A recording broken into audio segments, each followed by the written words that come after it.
Assalamualaikum warahmatullahi wabarakatuh. Kami dari kelompok 1 akan mempresentasikan hasil diskusi kami yang berjudul Program Bimbingan dan Konseling. Beranggotakan saya Jerry Kresa sebagai moderator. Ada anggota saya yaitu Afni Yunita, Meza Faulia, Nur Arifa, Sefira Nurulita, dan Yola Santika. Baiklah, pembahasan pertama yang akan disampaikan oleh Sefira Nurulita. Kepada Sefira, saya persilakan. Assalamualaikum warahmatullahi wabarakatuh. Dengan saya Sefira Nurulita dari kelompok 1. Baiklah, di sini saya akan menjelaskan tentang program bimbingan dan konseling.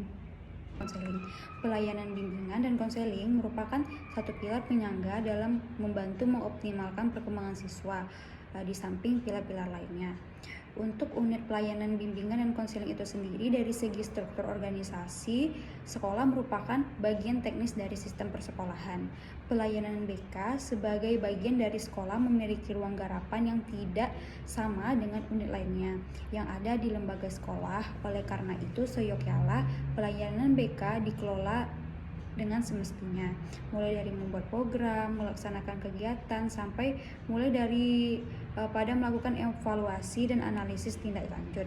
Salah satu tugas pokok guru BK adalah merancang program bimbingan dan konseling. Apa yang dimaksud dengan BK, tujuan dan manfaat program BK tersebut.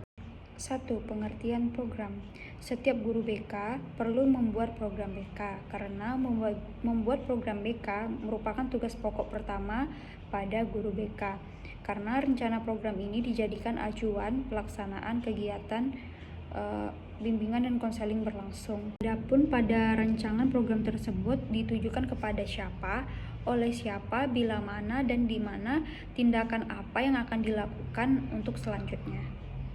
Yang kedua, itu ada tujuan penyusunan program.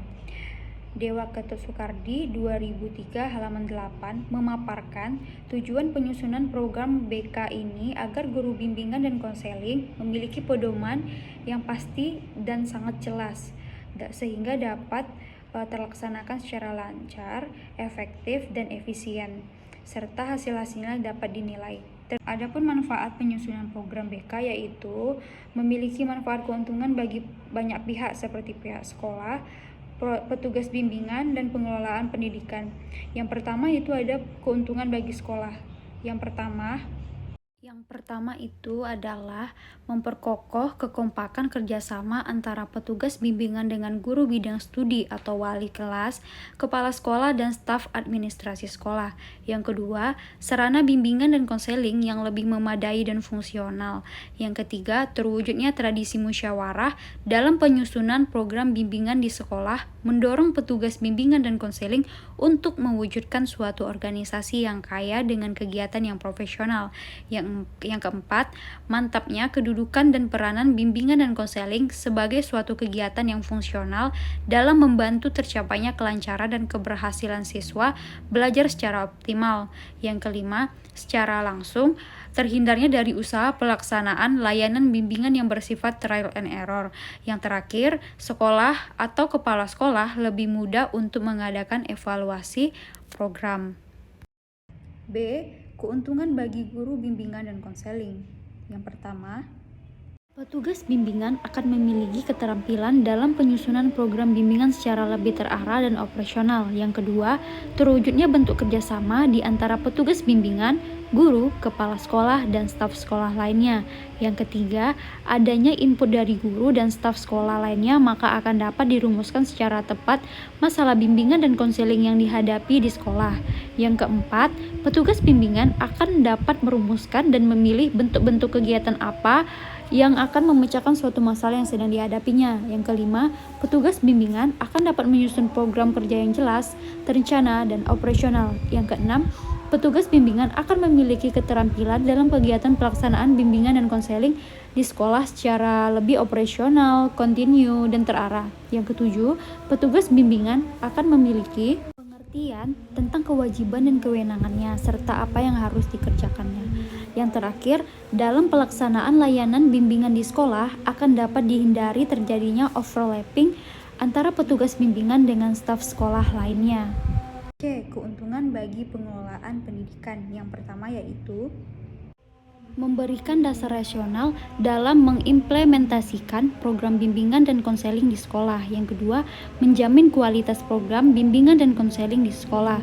Yang ketiga, menggambarkan kebutuhan pembiayaan yang tepat, memberikan kemudahan dalam penempatan staf, memberikan informasi tentang pelaksanaan program bimbingan dan konseling di sekolah, membantu menentukan standar program, dan memberikan data tentang prestasi siswa. Sekian penjelasan materi yang telah saya sampaikan. Selanjutnya akan dilanjuti oleh Afni Yunita.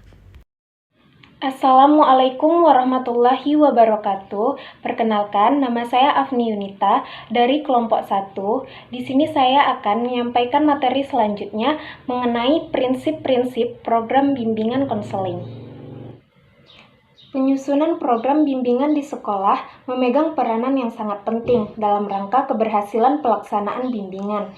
Nah, dalam hal ini, mengembangkan program harus memperhatikan peraturan-peraturan sekolah agar apa yang menjadi tujuan dari layanan bimbingan sejalan dengan tujuan pendidikan di sekolah. Nah, selanjutnya di sini saya akan menjelaskan beberapa prinsip penyusunan program yang dikemukakan oleh Heri Sujadi dalam Suhertina tahun 2000 sebagai berikut. Di sini yang pertama, pimpinan sekolah hendaknya memberi bimbingan untuk mengembangkan program dan menerima tanggung jawab untuk senantiasa meningkatkan program. Yang kedua, yaitu tujuan dan fungsi program yang harus sesuai dengan keseluruhan program pendidikan di sekolah itu. Program bimbingan dan konseling di sekolah, kejuruan mempunyai pola yang berbeda dengan sekolah, bukan kejuruan atau yang bersifat umum. Yang ketiga, yaitu tujuan dan aktivitas program bimbingan dan konseling harus dirumuskan dengan jelas dan mendapat tempat yang semestinya dalam program pendidikan. Yang keempat, yaitu dalam membuat program, hendaknya mengikut sertakan guru-guru sesuai dengan fungsi dalam bimbingan. Nah, selanjutnya yaitu ada program kelima. Program bimbingan dan konseling ini jangan mengambil alih fungsi-fungsi dan kegiatan bidang lain dari sistem sekolah. Misalnya, bidang pengawas terhadap aktivitas ekstrakurikuler, pemimpin usaha kesehatan sekolah, dan sebagainya. Nah, program bimbingan ini hendaknya mendorong perkembangan aktivitas seperti ini, tetapi bukan memberikan aktivitas layanan-layanan tersebut. Yang keenam, petugas sekolah yang dipilih untuk menjalankan tugas-tugas konseling hendaknya yang mampu melaksanakannya. Yang ketujuh, yaitu pengadaan sarana, peralatan, dan waktu hendaknya berhubungan dengan layanan bimbingan. Nah, yang kedelapan, di sini konselor hendaknya mengusahakan supaya hubungan guru dan siswa makin berfungsi, memberikan kesempatan kepada guru dalam menanggulangi masalah yang sedang dihadapi siswa. Yang kesembilan, yaitu program bimbingan dan konseling hendaknya membantu guru-guru mengenal praktik-praktik dan teknik-teknik yang dapat membantu mereka dalam tugas mengajar. Nah, prinsip yang terakhir, yang ke-10, yaitu penyusunan organisasi harus disesuaikan dengan tenaga personil yang tersedia. Sekian materi yang dapat saya sampaikan. Materi selanjutnya akan dijelaskan oleh Maiza Faglia. Apabila ada kesalahan atau kekurangan, saya mohon maaf. Wabillahi taufik wal hidayah. Wassalamualaikum warahmatullahi wabarakatuh. Baiklah, terima kasih Afni. Selanjutnya yang akan disampaikan oleh Maiza Faulia. Kepada Maiza dipersilahkan. Baiklah, saya Maiza Faulia akan membahas materi lanjutan dari Afni Yunita, yaitu mengenai ciri-ciri program yang baik. Yang pertama itu ada program bimbingan dan konseling itu hendaknya dikembangkan secara bertahap dengan melibatkan semua unsur atau staf sekolah dalam perencanaannya, yaitu ada guru, wali kelas, kepala sekolah, wakil kepala sekolah, dan staf sekolah lainnya. Yang kedua, ada program bimbingan dan konseling itu hendaknya memiliki tujuan yang ideal dan realitas dalam perencanaannya.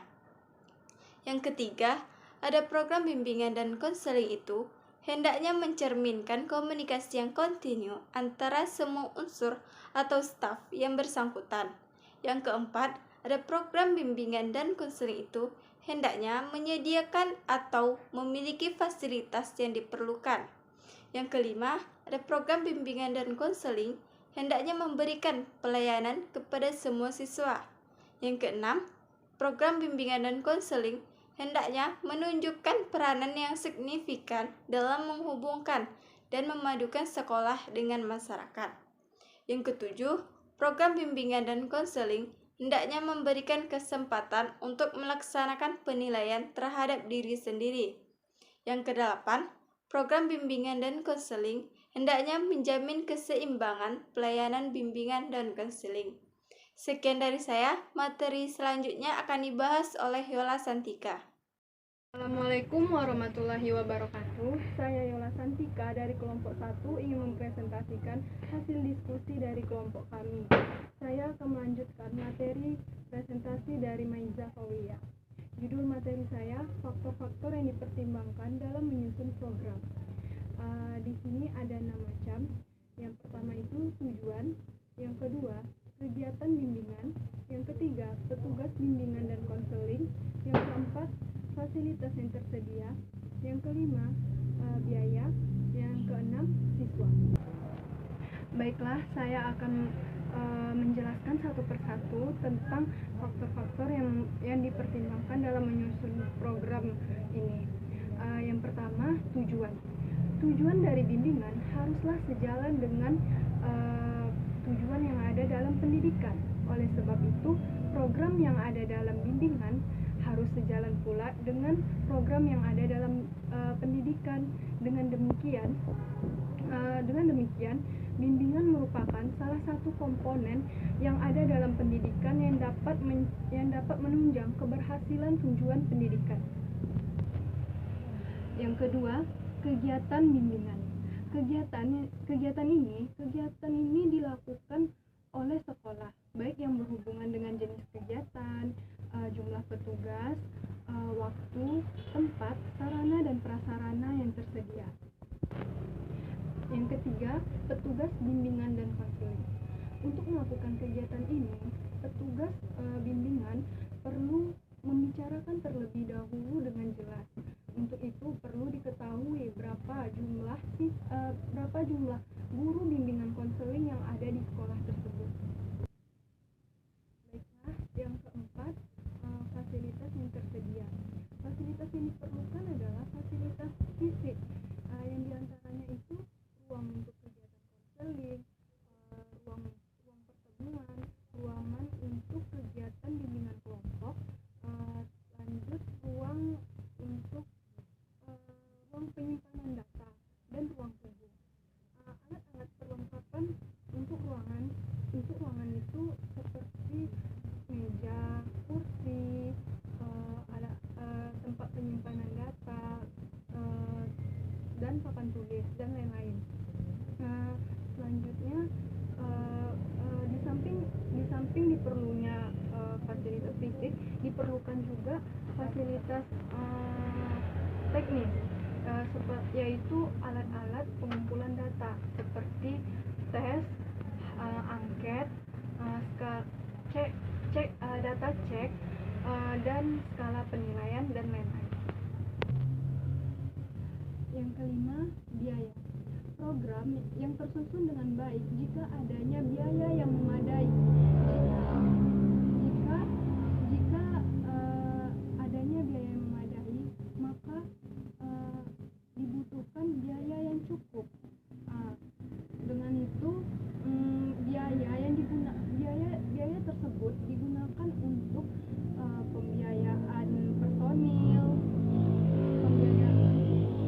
pembiayaan personil, pengadaan alat-alat teknis, dan biaya operasional lainnya. Yang keenam, terakhir, itu siswa. Siswa merupakan sasaran kegiatan bimbingan dan konseling di sekolah.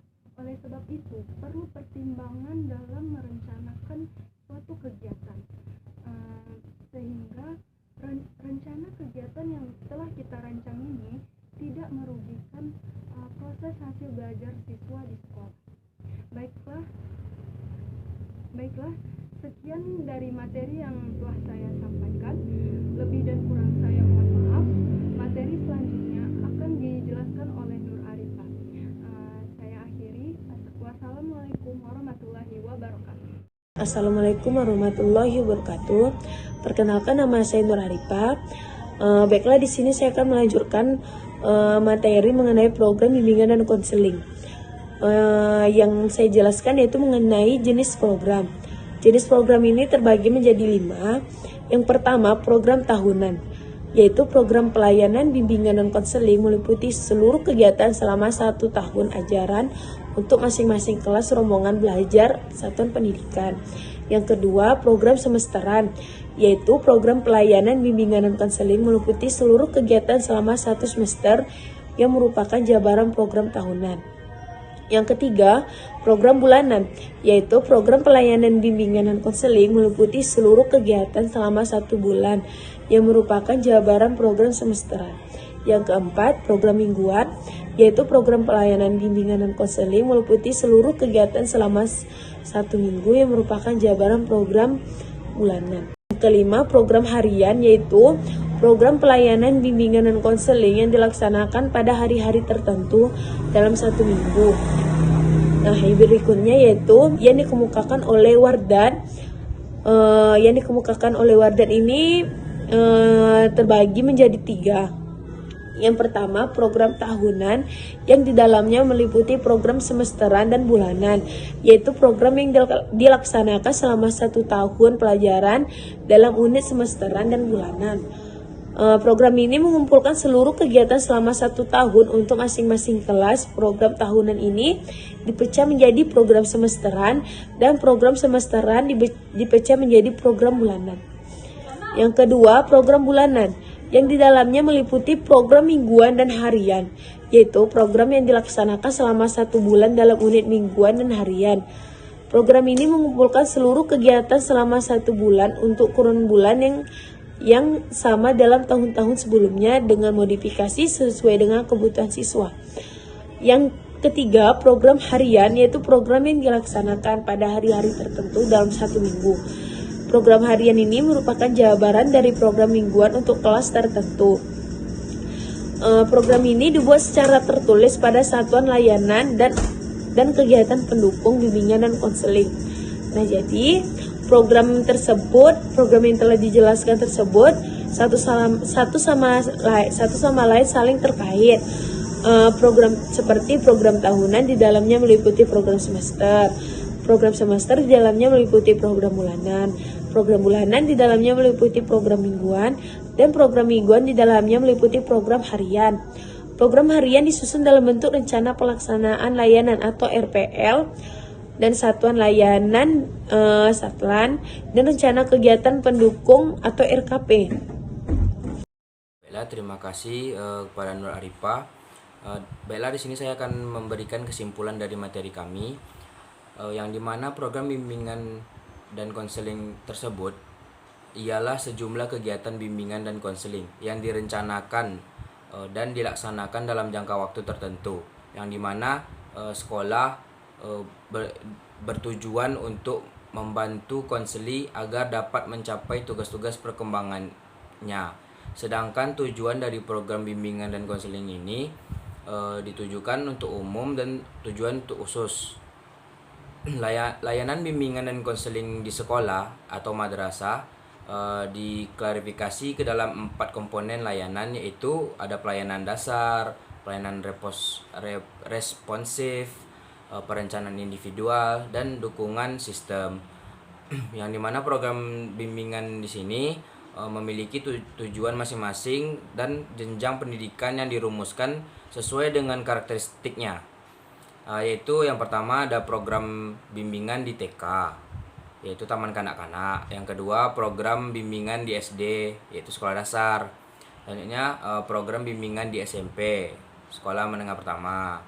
Yang keempat, program bimbingan di SMA, yaitu sekolah menengah atas. Dan yang terakhir, program bimbingan di perguruan tinggi atau PT gitu. Baiklah, terima kasih untuk semuanya. Mohon maaf bila ada kesalahan dari materi kelompok kami yang tersampaikan. Saya tutup dengan Assalamualaikum warahmatullahi wabarakatuh.